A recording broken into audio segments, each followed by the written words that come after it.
జగన్కి గుండెకాయ లాంటి షాడో సీఎంగా పిలిచిన ధనుంజయ రెడ్డి లాంటి వ్యక్తిని నిన్న లిక్కర్ స్కామ్లో అరెస్ట్ చేశారు.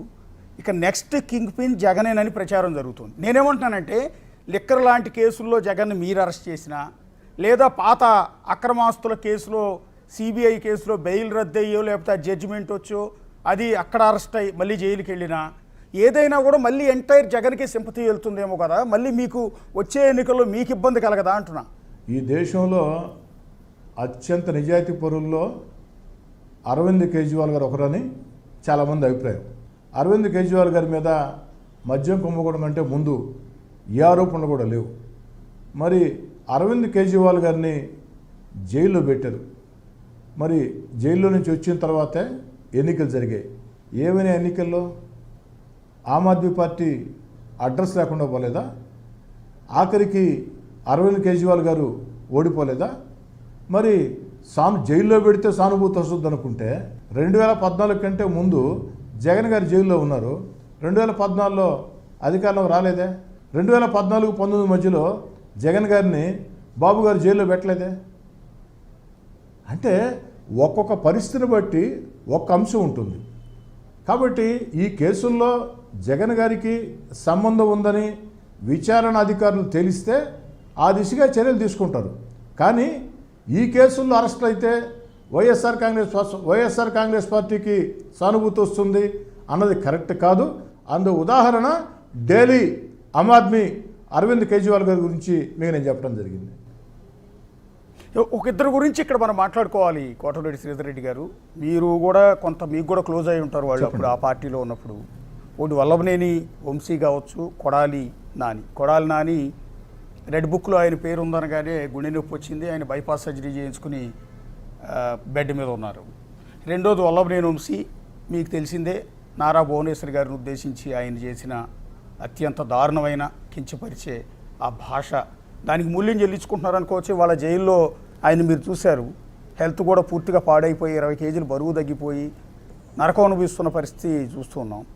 సో అంటే భువనేశ్వర్ గారిని అన్నందుకు మూల్యం చెల్లించుకుంటున్నారు అనుకోవాలా?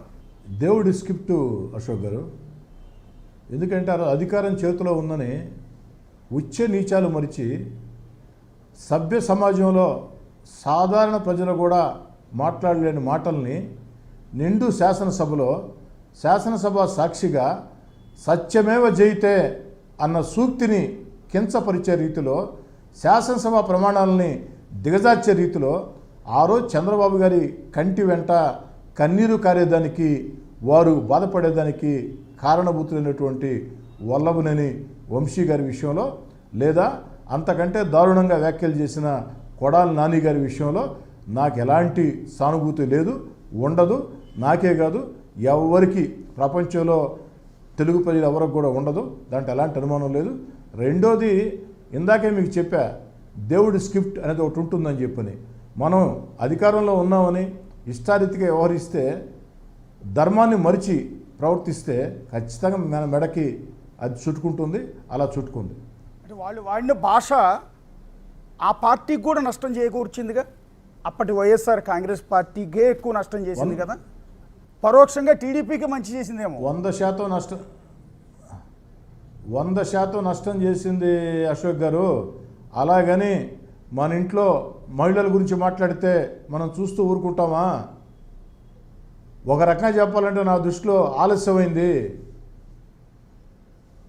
నాలాంటి వాడయి ఉంటే, కాస్త ఆవేశం ఎక్కువ ఉండేవాళ్ళు అయి ఉంటే దానికి ప్రతిచర్యలు ఇంకో రకంగా ఉండేవి. చంద్రబాబు నాయుడు గారు కాబట్టి, వారు పెద్ద మనిషి కాబట్టి, సమాజ హితం ఆలోచన చేసేవాళ్ళు కాబట్టి, సమాజం మెచ్చాలా, ఏదైనా చట్టపరంగా జరగాల ఆలోచన ఉండేవాళ్ళు కాబట్టి ఆలస్యమైంది. అయితే అశోక్ గారు, ఈ వల్లభనేని వంశీ గారు మాట్లాడిన మాటలు కాదు, కొడాలి నాని గారు మాట్లాడిన మాటలు కాదు, జగన్ గారు మాట్లాడించిన మాటలు. ఎందుకని చెప్తున్నానంటే, జగన్ గారు అలాంటి మాటలు మాట్లాడితేనే ప్రోత్సహిస్తారు, భుజం దడతారు. అలాంటి మాటలు మాట్లాడితేనే. ఇందాక నేను చెప్పా, ఒక మంచి పని చేసినా పొగడ్డు, ఒక చెడ్డ పని చేసినా ప్రశ్నించుడు. ఇది జగన్ గారి దగ్గర ఒక ముఖ్య లక్షణం అని.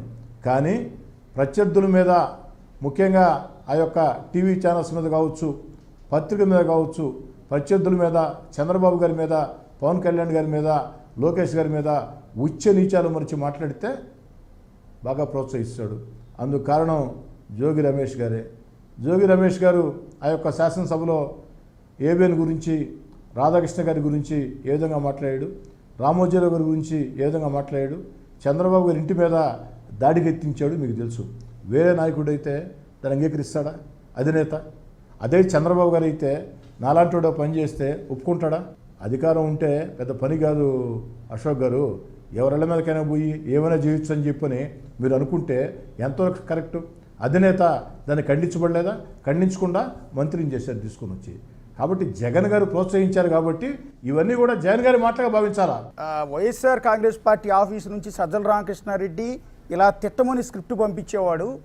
తిట్టకపోతే వాళ్ళ పార్టీలో కెరీర్ ఉండదు. చంద్రబాబుని, లోకేష్ గారిని ఎంత తిడితే వాళ్ళకి అన్ని పదవులు కావచ్చు, మా ఆఖరికి మంత్రి పదవులు కూడా దక్కుతాయి అనేది ఆ పార్టీ నుంచి వచ్చిన నాయకులు చెప్తున్నమాట. నాకే చెప్పాడు సజ్జల రామకృష్ణారెడ్డి గారు, నువ్వు హోందాయుతంగా మాట్లాడితే కుదరదు, విధానాలతో మాట్లాడతారంటే కుదరదు, అడ్డగోలుగా మాట్లాడాలా, తిట్టాలా. అయినా అమరావతి ప్రజలు నెల్లూరుకు వస్తే వాళ్ళ కాడికి నువ్వు ఎట్టబోతావు? నేను వాళ్ళ కాడికి పోలేదన్నా, వరద ప్రాంతాలు ఆ దారిన పోతూ ఉన్నా వాళ్ళు వరదల్లో చిక్కుకుంటే మానవత్వంతో నేను పరామర్శించానంటే బాగినాలు అశోక్ గారు. సజ్జల గారు చెప్పిన మాటలు ఏంటంటే, వాళ్ళని మానవత్వంతో నువ్వు పరామర్శించడం తప్పు, వాళ్ళ మీద దాడి చేసుంటే జగన్ గారు మెచ్చుకునేవాళ్ళు అని చెప్పారు. స్వయంగా నాతోనే సజ్జల రామకృష్ణారెడ్డి గారు.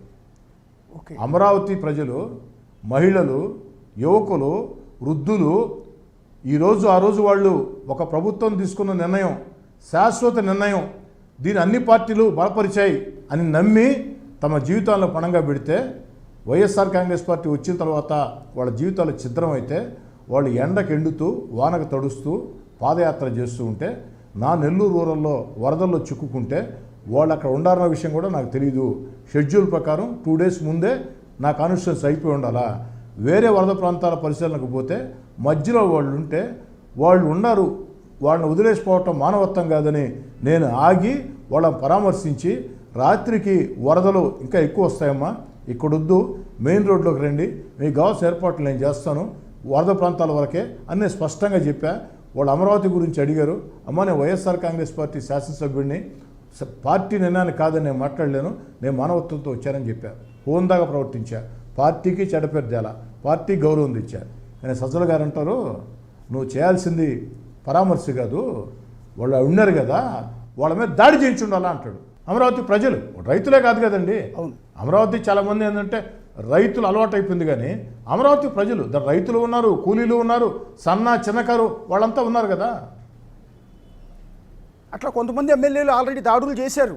అమరావతి రైతులు పాదయాత్రగా వెళ్తుంటే చేశారు, కొంతమంది చేశారు, దాన్ని చూసి చేశారు.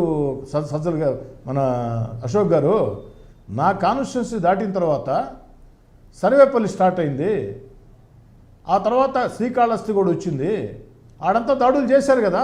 అవును, ఫ్లెక్స్లు కట్టలేదు కదా, ఫ్లెక్స్లు చించేశారు కదా. వాళ్ళు ఉసురు కూడా నేను తగ్గింది. ఒక్కటి చెప్తాను అశోక్ గారు, యా 100% తాలకుండా ఎందుకు పోతుంది? ఒక్కటి అశోక్ గారు, నేను ఒకటి చెప్తున్నా. నేను ఈరోజు తెలుగుదేశం పార్టీ శాసనసభ్యుడిని.